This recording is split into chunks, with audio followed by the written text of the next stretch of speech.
Status મૂકવા કરતા બનાવવામાં ધ્યાન આપો ને તો વધારે સારું. જે બાળવા માટે સ્ટેટસ મૂકે છે ને એની વાત કરું છું.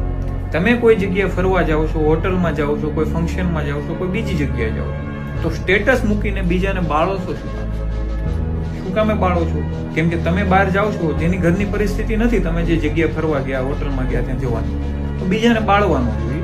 અને આની સિવાયની એક બીજી વસ્તુ રહી કે તમે જેની માટે સ્ટેટસ મૂકો છો બાળવા માટે, કોઈ બદલો લેવા માટે, તો એ તો તમારું સ્ટેટસ જોતા નથી અને એને જોયું કે નહીં એ જોવા માટે તમે 70, 80 કે 100 વખત તો તમારો ફોન ખોલીને ચેક કરો છો. જેની માટે મેં મૂક્યું એને આ સ્ટેટસ જોયું કે નહીં.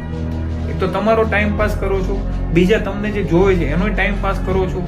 હું એ વાત નથી કરતો સ્ટેટસમાં ભગવાન નામ મૂકે કે નહીં, પણ બીજાને બાળવા માટે એટીટ્યુડના, ફરવાના આવા સ્ટેટસ મૂકે નહીં.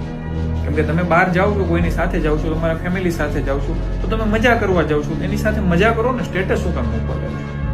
અને બાળવા માટે મૂકે છે એને તો ખાસ વસ્તુ, તમે એવા સ્ટેટસ બનાવો, તમારા કામ એવા કરો કે લોકો તમારા સ્ટેટસ મૂકે. ખોટા શું કામ બાળવા જાઓ છો?